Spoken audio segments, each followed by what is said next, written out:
ನಮಸ್ಕಾರ ರೈತ ಬಾಂಧವರೇ, ನಿಮ್ಮೆಲ್ರಿಗೂ ಗೊತ್ತೇ ಇರುತ್ತೆ, ರೈತರಿಗೆ ಕೃಷಿ ಬೆಳೆಗಳಿಗಿಂತ ತೋಟಗಾರಿಕಾ ಬೆಳೆಗಳಲ್ಲೇ ಹೆಚ್ಚು ಲಾಭ. ತೋಟಗಾರಿಕಾ ಬೆಳೆಗಳನ್ನ ಸಾಮಾನ್ಯವಾಗಿ ಬೆಳೆದನ್ನ ನಾವು ನೋಡಿದೀವಿ.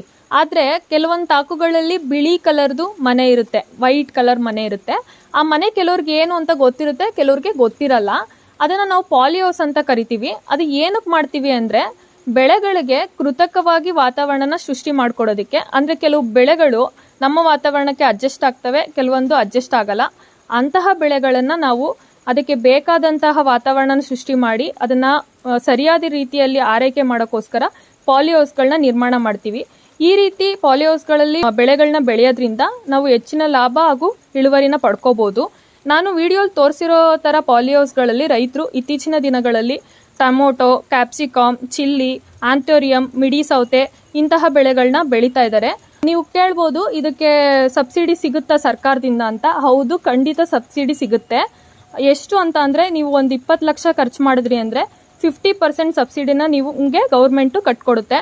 32 ಲಕ್ಷ ತನಕ ನೀವು ಈ ಪ್ರಾಜೆಕ್ಟ್ ಮಾಡಿದ್ರಿ ಅಂತ ಅಂದರೆ ನಿಮಗೆ 16 ಲಕ್ಷ ಸಬ್ಸಿಡಿನ ಗೌರ್ಮೆಂಟ್ ಕೊಡುತ್ತೆ. ಕೆಲವು ರೈತರು ಭಾವಿಸ್ತಾರೆ, ಕೆಲವೊಂದು ಕಡೆ ಇದ್ರ ಬೆನಿಫಿಟ್ ಸಿಗಲ್ಲ, ನಮಗೆ ಎಷ್ಟೊಂದು ಓಡಾಡ್ತೀವಿ ಇಲಾಖೆಗಳಲ್ಲಿ ಸಿಗಲ್ಲ ಅಂತ. ಆದರೆ ದಯವಿಟ್ಟು ಆ ರೀತಿ ಅನ್ಕೊಂಬೇಡಿ, ಎಲ್ರಿಗೂ ಸಿಗುತ್ತೆ.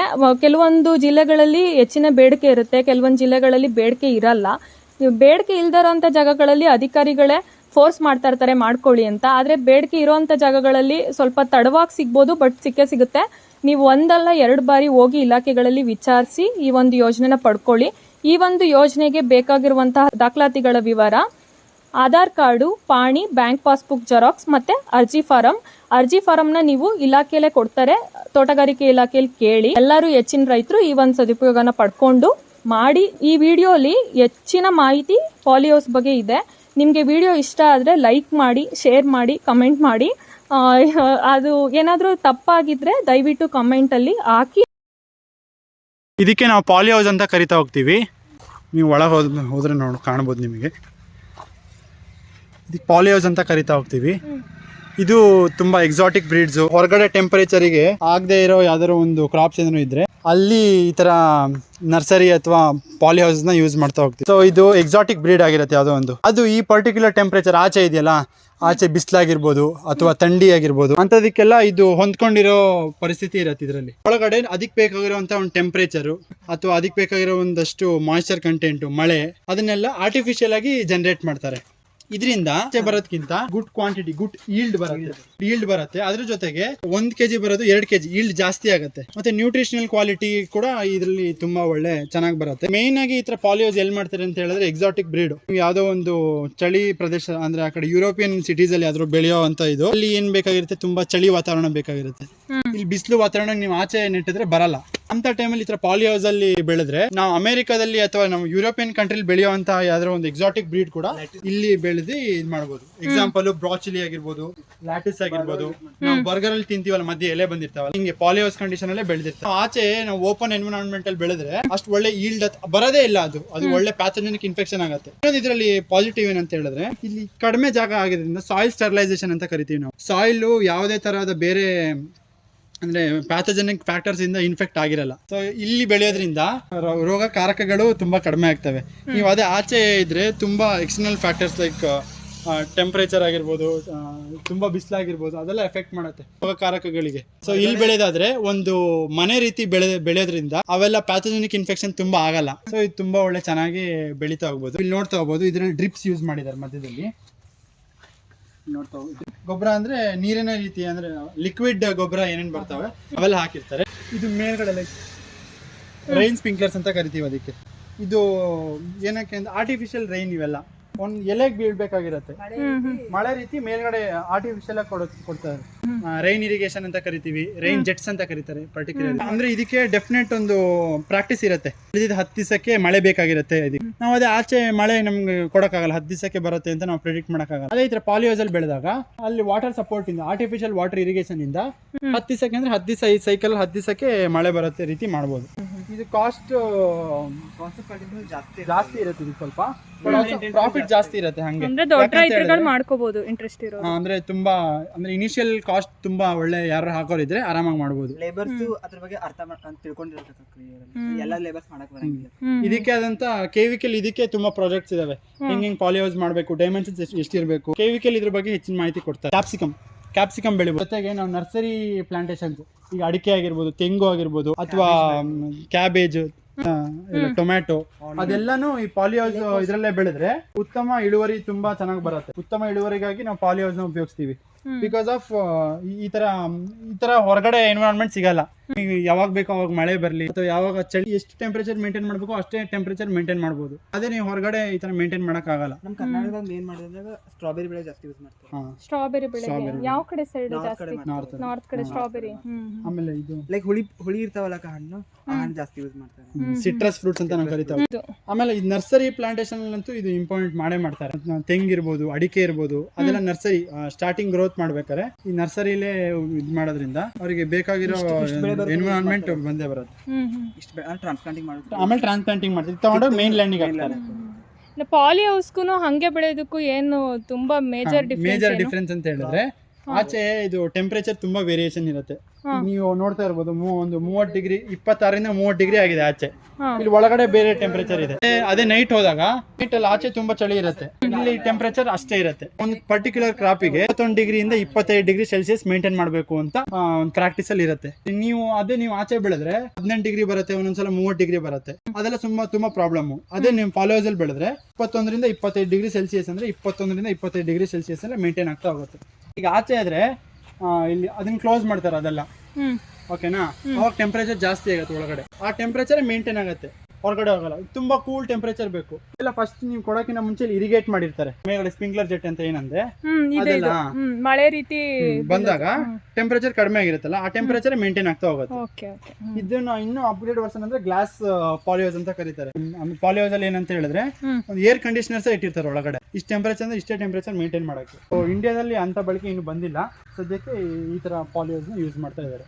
ಕ್ರಾಪ್ಸ್ ಯಾವ್ದು ಅಂತ ಹೇಳಿದ್ರೆ ಮೆಣಸಿನಕಾಯಿ ಬೆಳಿಬಹುದು, ನರ್ಸರಿ ಬೆಳೆ ತುಂಬಾ ಯೂಸ್ ಆಗುತ್ತೆ. ಕ್ಯಾಪ್ಸಿಕಮ್, ಚಿಲ್ಲಿ, ಮತ್ತೆ ತುಂಬಾ ಈ ಫ್ಲವರ್ ಬೆಳಿತಾರಲ್ವಾ, ಫ್ಲವರ್ ಅವೆಲ್ಲ ತುಂಬಾ ಬೆಳಿತಾರೆ. ಹೀರೆಕಾಯಿ, ಹಾಗಲಕಾಯಿ ಎಲ್ಲದೂ ಬೆಳಿಬಹುದು. ಫ್ಲವರ್ಸ್ ಆಗಿರ್ಬೋದು, ಯಾರು ಮಾಡ್ತಾರೆ ಅವ್ರಿಗೆ ತುಂಬಾ ಉಪಯೋಗ ಆಗುತ್ತೆ. ಯಾವುದೇ ಒಬ್ಬ ರೈತ ಈ ತರ ಪಾಲಿ ಹೌಸ್ ಮಾಡ್ಬೇಕು ಅಂತ ಹೇಳಿದ್ರೆ ಫಸ್ಟ್ ಒಂದು ಕೃಷಿ ವಿಜ್ಞಾನ ಕೇಂದ್ರ ಅಥವಾ ZRS ಅಲ್ಲಿ ಇದ್ರ ರಿಲೇಟೆಡ್ ಯಾವ್ದಾದ್ರು ಒಬ್ರು ಸೈಂಟಿಸ್ಟ್ ಹತ್ರ ಬಗ್ಗೆ ಡಿಸ್ಕಸ್ ಮಾಡಿರ್ಬೇಕು ಅಥವಾ ಟ್ರೈನಿಂಗ್ ತಗೊಂಡಿರ್ಬೇಕು. ಅವ್ನು ಬೆಳಿತಿರೋ ಚಿಲ್ಲಿನೇ ಮೆಣಸಿನಕಾಯಿ ಅಂತ ಹೇಳಿದ್ರಲ್ಲ, ಆ ಮೆಣಸಿನಕಾಯಿಗೆ ಸೂಕ್ತವಾದ ಟೆಂಪರೇಚರ್ ಎಷ್ಟು, ಅಲ್ಲಿ ಎಷ್ಟನೇ ಮೆಣಸಿನ ಬೇಕಾಗಿರುವ ಒಂದು ಪಾಲಿ ಹೌಸ್ ಬೇಕಾಗತ್ತೆ ಅಂತೆಲ್ಲ ಡಿಸ್ಕಸ್ ಮಾಡ್ತಾ ಹೋಗ್ಬೇಕು.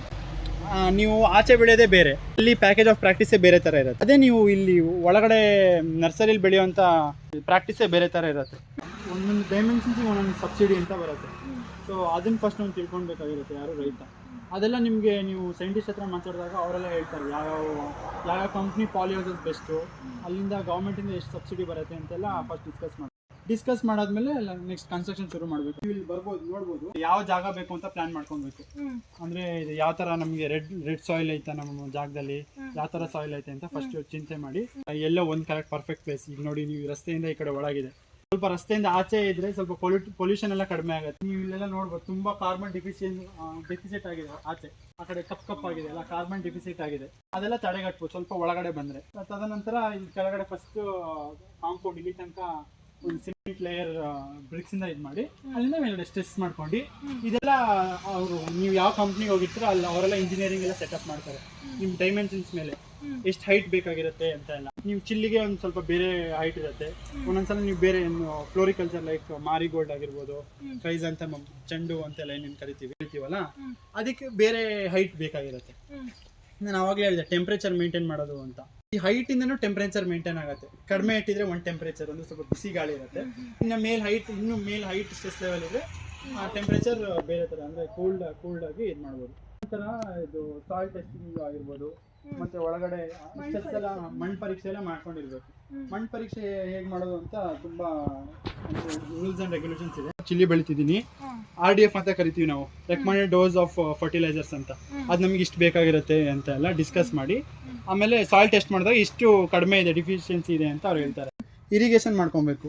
ಇರಿಗೇಷನ್ ಒಂದು ಸೋರ್ಸ್ ಅಥವಾ ಬೋರ್ವೆಲ್ವಾ ಅಥವಾ ಯಾವ್ದಾದ್ರು ಒಂದು ಬಾವಿಯಿಂದ ತಗೊಂತಿದ್ದೀರಾ ಅಥವಾ ಹಳ್ಳದಿಂದ ಚಾನಲ್ ಇಂದ ತಗೊಂತಿದ್ದೀರಾ, ಇವೆಲ್ಲ ಚೆಕ್ ಮಾಡ್ಕೊಂಡು ನೀವು ಬೋರ್ವೆಲ್ ಚಾನಲ್ ಇಂದ ಎಲ್ಲ ಆದ್ರೆ ಯೂಸ್ ಮಾಡ್ತಿರೋ ಡ್ರಿಪ್ ಆದ್ರಿಂದ ಫಿಲ್ಟರ್ನ ಉಪಯೋಗಿಸ್ಬೇಕು. ಡಿಸ್ಕ್ ಫಿಲ್ಟರ್ ಆಗಿರ್ಬೋದು, ಸ್ಯಾಂಡ್ ಫಿಲ್ಟರ್ ಆಗಿರ್ಬೋದು, ಅದನ್ನೆಲ್ಲ ಯೂಸ್ ಮಾಡ್ತಾ ಹೋಗ್ಬೇಕಾಗುತ್ತೆ. ಮತ್ತೆ ಶಿಲ್ಟ್ಗಳು ಅವೆಲ್ಲ ಬರ್ದೇ ಇರುತ್ತೆ ಮಾಡ್ಲೇಬೇಕು. ಯಾಕಂತ ಹೇಳಿದ್ರೆ ಆ ಗ್ರಾವಲ್ಸ್ ಅಥವಾ ಶಿಲ್ಟ್ ಏನಿರುತ್ತೆ ಆ ಬೋರ್ವೆಲ್ದು ಇಲ್ಲಿ ಅಕ್ಯುಮುಲೇಟ್ ಆಗುತ್ತೆ. ಇದರಿಂದ ಇದರಲ್ಲಿ ಜೆಟ್ ಹೊಡ್ಕೊಳೋದೇ ಇಲ್ಲ, ನಿಂತ್ಕೊಂಡ್ಬಿಡುತ್ತೆ, ನೀರೇ ಬರಲ್ಲ.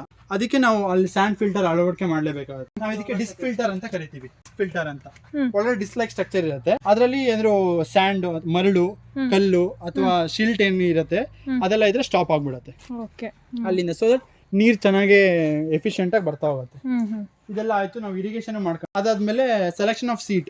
ನಾವು ಕಲ್ಟಿವರ್ಸ್ ಅಂತ ವೆರೈಟಿ, ಯಾವ ವೆರೈಟಿ ನಾನು ಈಗ ನರ್ಸರಿ ಮಾಡ್ತಿದ್ದೀನಿ, ನರ್ಸರಿಗೆ ನನಗೆ ಯಾವ ಒಳ್ಳೆ ಉತ್ತಮ ಇಳುವರಿ ಕೊಡುವಂತ ಡಿಸೀಸ್ ರೆಸಿಸ್ಟೆಂಟ್ ಅಂದ್ರೆ ಯಾವ್ದು ರೋಗ ಬರಲ್ಲ ತಳಿ ಆಯ್ಕೆ ತುಂಬಾ ಚೆನ್ನಾಗಿರ್ಬೇಕು. ಪಾಲಿ ಹೌಸ್ ಮಾಡ್ತಾ ಇದೀರಾ ಅಂದ್ರೆ ತುಂಬಾ ಬೇಗ ಬರ್ಬೇಕು. ನೀವು ಪಾಲಿ ಹೌಸ್ ಮಾಡ್ತಾ ಇದೀರಾ ಅಂದ್ರೆ ನೀವು ವರ್ಷಕ್ಕೆ ಸುಮಾರು ಸಲ ತೆಗಿಬೇಕಾಗಿರುತ್ತೆ. ಯಾಕಂದ್ರೆ ನೀವು ತುಂಬಾ ದುಡ್ಡು ಹಾಕಿರ್ತೀರಾ, ಆ ದುಡ್ಡನ್ನ ನೀವು ಮೇಕ್ಔಟ್ ಮಾಡ್ಬೇಕಲ್ವಾ ಬೇಗ. ಸೊ ದಟ್ ನಾವು ಒಳ್ಳೆ ಕಲ್ಟಿವರ್ಸ್ ಅಂತ ಕರಿತೀವಿ. ಒಳ್ಳೆ ಬಿತ್ತನೆ ಬೀಜಗಳನ್ನ ನಾವು ಆಯ್ಕೆ ಮಾಡ್ತಾ ಹೋಗ್ಬೇಕು. ಬಿತ್ತನೆ ಬೀಜ ಆಯ್ಕೆ ಮಾಡಾದ್ಮೇಲೆ ಲೇಬರ್ಸ್ ನ ಸಹಾಯದಿಂದ ಕಲ್ಟಿವೇಟ್ ಮಾಡ್ತಾ ಹೋಗ್ಬೇಕು, ಸೋ ಮಾಡ್ತಾ ಹೋಗ್ಬೇಕು ಸೀಡ್ಸ್. ಅದಕ್ಕೆ ನಾನು ಮುಂಚೆ ಹೇಳಿದೆ ಸೈಂಟಿಸ್ಟ್ ಹತ್ರ ನಾವು ಮಾತಾಡಿರ್ಬೇಕು ಅಂತ. ಸೈಂಟಿಸ್ಟ್ ಹೇಳ್ತಾರೆ ನಮ್ಗೆ ಸ್ಪೇಸಿಂಗ್ ಎಷ್ಟಿರ್ಬೇಕು, ರೋ ಟು ರೋ ಸ್ಪೇಸಿಂಗ್ ಎಷ್ಟಿರ್ಬೇಕು, ಪ್ಲಾಂಟ್ ಟು ಪ್ಲಾಂಟ್ ಸ್ಪೇಸಿಂಗ್ ಎಷ್ಟಿರ್ಬೇಕು ಅಂತೆಲ್ಲ ಹೇಳ್ತಾರೆ. ಹೇಳಿ ಆದ್ಮೇಲೆ ಅವರೆಲ್ಲ ಸೈಕಲ್ ಕಲ್ಚರಲ್ ಪ್ರಾಕ್ಟೀಸ್ ಎಲ್ಲ ಅವರು ಇನ್ಫಾರ್ಮ್ ಮಾಡಿರ್ತಾರೆ. ಸೊ ರೋ ಟು ರೋ ಮತ್ತೆ ಸ್ಪೇಸಿಂಗ್ ಎಲ್ಲ ನಾವು ಸೀಡ್ಸ್ ಎಲ್ಲ ಇದು ಮಾಡಾದ್ಮೇಲೆ ಇರಿಗೇಷನ್ ಎಲ್ಲ ಯಾವ ಟೈಮಲ್ಲಿ ಕೊಡ್ಬೇಕು, ಗೊಬ್ಬರ ಯಾವ ಟೈಮಲ್ಲಿ ಕೊಡ್ಬೇಕು ಅಂತ ಎಲ್ಲ ಡಿಸ್ಕಸ್ ಮಾಡಿ 10 ದಿವಸಕ್ಕೆ ಒಂದೊಂದ್ಸಲ ಕೊಡೋದಿರುತ್ತೆ, 2ನೇ ದಿವಸಕ್ಕೆ ಕೊಡೋದಿರುತ್ತೆ. ಅದನ್ನೆಲ್ಲ ಈ ರೈನ್ ಸ್ಪ್ರಿಂಕ್ಲರ್ ಮೂಲಕ ಕೊಟ್ರೆ ಉತ್ತಮ ಇಳುವರಿ ಬರುತ್ತೆ. ಇದು ರೈನ್ ಜೆಟ್ ಅಂತ ಕರಿತೀವಿ, ರೈನ್ ಸ್ಪ್ರಿಂಕ್ಲರ್ಸ್ ಅಂತ ಕರಿತೀವಿ. ಇದು ಎಸ್ಪೆಷಲಿ ಡಿಸೈನ್ ಮಾಡಿರೋದೇ ಪಾಲಿ ಹೌಸ್ ಅಥವಾ ಈ ತರ ಗ್ರೀನ್ ಶೇಡ್ ನೆಟ್ಸ್ಗೆ. ಯಾಕೆ ಅಂತ ಹೇಳಿದ್ರೆ ಒಂದೊಂದು ಎಕ್ಸಾಟಿಕ್ ಬ್ರೀಡ್ಸ್ ಅಂತ ಅವಾಗ ಹೇಳಿದ್ರೆ ಟಾರ್ ಚಿಲ್ಲಿ ಆಗಿರ್ಬೋದು, ಲೆಟ್ಯೂಸ್ ಲೀವ್ಸ್ ಆಗಿರ್ಬೋದು, ಅದಕ್ಕೆಲ್ಲ ಹಿಂಗೆ ಆರ್ಟಿಫಿಷಿಯಲ್ ರೈನ್ ಅಂದ್ರೆ ರೈನ್ ಬೇಕಾಗಿರುತ್ತೆ. ನೀವು ಅದೇ ಹೊರಗಡೆ ಬೆಳೆದ್ರೆ 10 ದಿವಸಕ್ಕೆ ನೀರ್ ಬೇಕು ಅಂತ ಹೇಳಿದ್ರೆ ನಮ್ಗೆ ರೈನ್ ಬರಲ್ಲ. ಈ ನೀರಿನ ವ್ಯವಸ್ಥೆ ಹೆಂಗ್ ಬರುತ್ತೆ, ಅಲ್ಲಿಂದನಾ? ನಾನು ಅದೇ ಅವಾಗ ಹೇಳಿದೆ ನಿಮ್ಗೆ ಸೋರ್ಸ್ ಆಫ್ ವಾಟರ್ ಬೇಕು ಅಂತ. ಕೊಳವೆ ಬಾವಿ ಆಗಿರ್ಬೋದು ಅಥವಾ ಚಾನಲ್ ಆಗಿರ್ಬೋದು, ಅಲ್ಲಿಂದ ಮೋಟರ್ ನ ಪಂಪ್ ಮಾಡಿ ನಾವು ಈ ತರ ಇದಕ್ಕೆ ಒಂದು ಫಿಲ್ಟರ್ ಅಳವಡಿಕೆ ಮಾಡ್ಲೇಬೇಕಾಗತ್ತೆ. ಯಾಕಂದ್ರೆ ಅಲ್ಲಿ ಶಿಲ್ಟ್ ಅಥವಾ ಕಲ್ಗಳನ್ನೆಲ್ಲ ಬರ್ದೇ ಇರೋ ರೀತಿಲಿ ತಡೆಗಟ್ಟಕ್ಕೆ. ಅದರಿಂದ ಇರಿಗೇಷನ್ ಬಂದು ಅದ ನಂತರ ಅದೇ ಮಧ್ಯದಲ್ಲಿ ಯಾವ್ದಾದ್ರು ನಾವು ಚೆಕ್ ಮಾಡ್ತಾ ಇರ್ಬೇಕು. ನಾವು ಪಾಲಿ ಹೌಸ್ ಅಲ್ಲಿ ಬೆಳಿತಿದೀವಿ ಅಂದ್ರೆ ದಿನ farmer has to visit the poly house. ಒಬ್ಬ ರೈತ ಬಂದು ವಿಸಿಟ್ ಮಾಡ್ತಾ ಇರ್ಬೇಕು.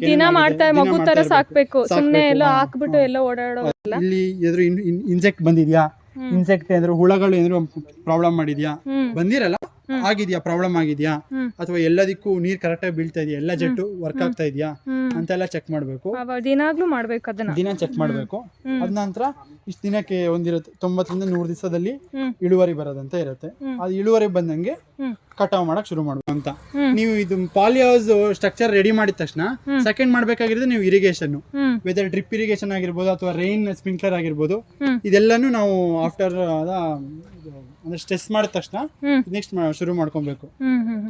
ಈಗ ಡ್ರಿಪ್ ವ್ಯವಸ್ಥೆ ಯಾವ ಟೈಮಲ್ಲಿ ಕೊಡೋದು, ಡ್ರಿಪ್ ಅಲ್ಲಿ ಯಾವಾಗ ಕೊಡೋದು, ಅದು ಕ್ರಾಪ್ ಮೇಲೆ ಡಿಪೆಂಡ್ ಆಗುತ್ತೆ. ನಾನು ಅವಾಗಲೇ ಹೇಳಿದೆ, ನೀವು ಲೆಟ್ಯೂಸ್ ಅಥವಾ ಬ್ರಾಚಿಲಿ ಇದ್ದಾಗ ಸ್ಪ್ರಿಂಕ್ಲರ್, ರೈನ್ ಸ್ಪ್ರಿಂಕ್ಲರ್ಸ್ ಯೂಸ್ ಮಾಡ್ತಾರೆ. ನರ್ಸರಿ ಪ್ರಾಕ್ಟೀಸ್ ಅಷ್ಟೇ. ನರ್ಸರಿ ಇದೆ ಅಲ್ಲ, ನರ್ಸರಿಗೆ ಬೇಕಾಗತ್ತೆ ಅಪ್ ಟು 8 ರಿಂದ 10 ವಾರಗಳ ತನಕ ನರ್ಸರಿಲಿ ಬೆಳೆಸ್ತಾ ಇರೋದು. ಆ ಪ್ರೋ ಟ್ರೇನ ತಗೊಂಡೋಗಿ ನಾವು ಮೇನ್ ಲ್ಯಾಂಡಿಗೆ ಇಡ್ತೀವಿ, ಸರಿನಾ?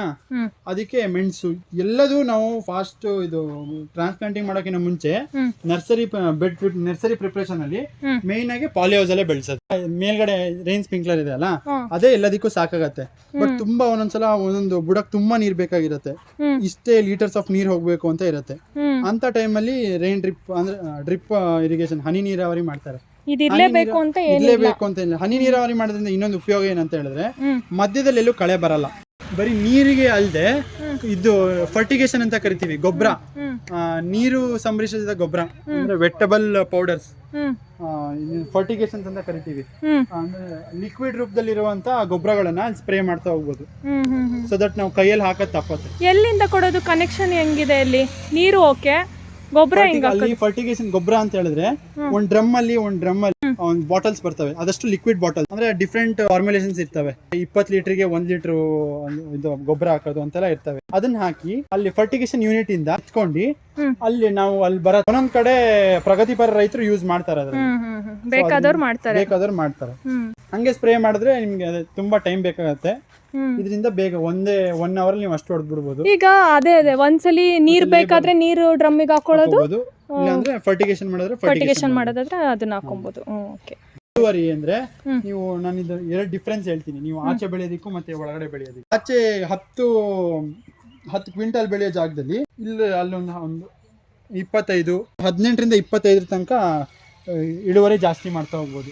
10 ಕ್ವಿಂಟಲ್ ಬರೋದು ಇಲ್ಲಿ 20 ಕ್ವಿಂಟಲ್ ಬರುತ್ತೆ. Because of sustainable temperature. ಈ ಎಲ್ಲ ಟೆಂಪರೇಚರ್ ಒಂದೊಂದ್ಸಲ 20 ಬಂದಿರುತ್ತೆ, ಒಂದೊಂದ್ಸಲ 18 ಬಂದಿರುತ್ತೆ. ಆದರೆ ಈ ಕ್ರಾಪಿಗೆ ಬೇಕಾಗಿರೋದು ಬರೀ 21ರಿಂದ 25 ಅಷ್ಟೇ ಅಲ್ವಾ. ಒಳ್ಳೆ ಟೆಂಪರೇಚರು ಮತ್ತು ನಮಗೆ ಬೇಕಾಗಿರೋ ಎನ್ವೈರನ್ಮೆಂಟ್ ಸಿಕ್ಕಿದ್ದಕ್ಕೆ ಇಳುವರಿನೂ ಜಾಸ್ತಿಯಾಗಿ ನಮಗೆ ರೈತ ಒಳ್ಳೆ ಪ್ರಾಫಿಟ್ ಕಾಣ್ಬೋದು.